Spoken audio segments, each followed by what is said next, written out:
I never believed in the supernatural. Ghosts, demons, or anything that goes bump in the night. But that all changed the night my friends and I decided to play with a Ouija board. What started as a seemingly innocent game turned into a terrifying ordeal that would haunt me forever. It was a chilly autumn evening, and the wind howled through the bare branches of the trees surrounding my friend Jake's old creaky house. Jake, Sarah, and I were bored college students looking for some excitement, something to break the monotony of our mundane lives. Little did we know that the ominous antique Ouija board gathering dust in the corner of Jake's basement would become the catalyst for the horror that awaited us. With flickering candles casting eerie shadows on the walls, we gathered around the wooden board, our fingers lightly resting on the planchette.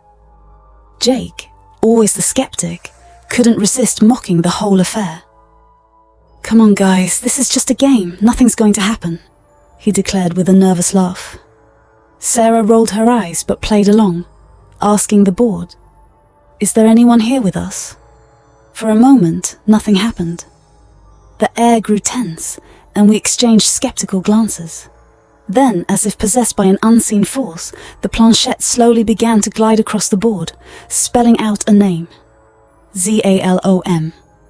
"Zalom? Who the hell is Zalom?" Jake scoffed. Before we could ponder the answer, the temperature in the room plummeted. The candles flickered violently, and an otherworldly chill sent shivers down our spines. Suddenly, a voice echoed through the darkness, chilling us to the core. "I am Zalom, the Forgotten One. Release me, and I shall grant you unimaginable power." A guttural whisper filled the room. The planchette continued to move on its own, spelling out cryptic messages and promising us things beyond our wildest dreams. Despite our initial skepticism, a sense of unease settled over us, and we couldn't tear our eyes away from the board. That's when the nightmare truly began. The room plunged into complete darkness, the candles extinguished by an unseen force. We could hear footsteps echoing around us, but there was no one else in the basement. Panic set in as a cold, invisible hand grazed the back of my neck.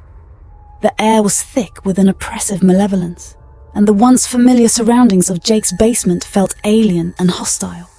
Desperation clawed at us as we pleaded with Zalom to leave us alone. But the entity had no intention of setting us free.